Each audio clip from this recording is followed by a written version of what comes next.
పలకని స్వామిని చూసి పద్మావతి ముందుకు వచ్చి చిన్నైపోయిన పతినే గాంచి చిరుకోపముతో విపులా పలికే ఏమిటి అక్క ఇటు వచ్చితివి మతి చెడి నీవే పలుకుచుంటివి స్వామిని వదలి వెళ్ళావంటూ తెలిసే నేను వలచితిని వాడు గాలవైనా నీవు సద్దు కొనక గడపే దాటి ఇప్పుడు స్వామిని నిందించుటలో ఏమీ సబబు కలదు నీకు త్రేతాయుగమున వింత కోర్కెను కోరి నీవే తెచ్చుకుంటివి బంగారు లేడి ఇలలో కలదా లక్ష్మణ గీటు దాట కదునా ద్వాపర యుగమున తులసి దళముత స్వామి తూకెను నీ కోసం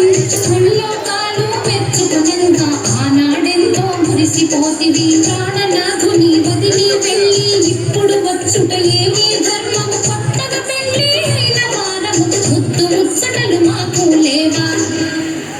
లక్ష్మీదేవి పద్మావతితో కయ్యం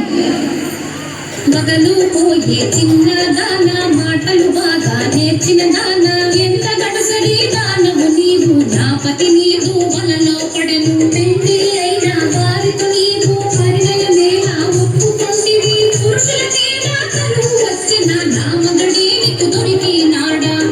పద్మావతి లక్ష్మీదేవితో కయ్యం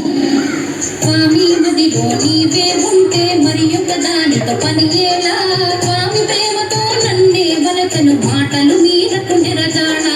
తిరమన్నది నీకు లేనే లేదు ఇల్లు ఇల్లు తిరిగే దానవు ఒక చోటైనా కుదురుగా ఉండవు ఎందుకు నీకు మగడు ఇల్లు ప్రేమతో భర్తను లాలించాలి పతి కౌగిటిలో ఒదిగుండాలి రెండు నీ కడ నేనే లేదు వచ్చిన దారిని మరలేదు.